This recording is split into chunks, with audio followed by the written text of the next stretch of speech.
Mga guys, nag-stop over mi diri sa highway. Ang sa may nakita lugar, it's a very foggy afternoon. Oh, grabe mga guys. Oh, terteng tugnawa. Di na halos makita kay foggy kaayo.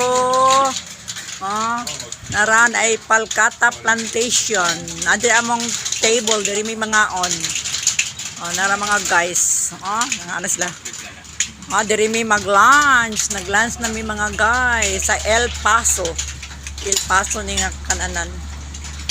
Tara oh. Pwedeng tugnawa mga guys. Higop mi diri. Dami kay laring hot chocolate. Kantabliya baskwati. Dami kay inom ni.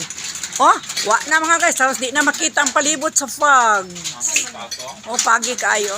Kating tugnawa mga guys. Nagkurog mi bisa gainit mi, bisa gainom mi hot chocolate og higop mig init sabaw sa pansit mulo na tugnawa mga guys. Grabe. Okay mga guys, sa eating mag lunch usap mi mga guys. Thank you for watching.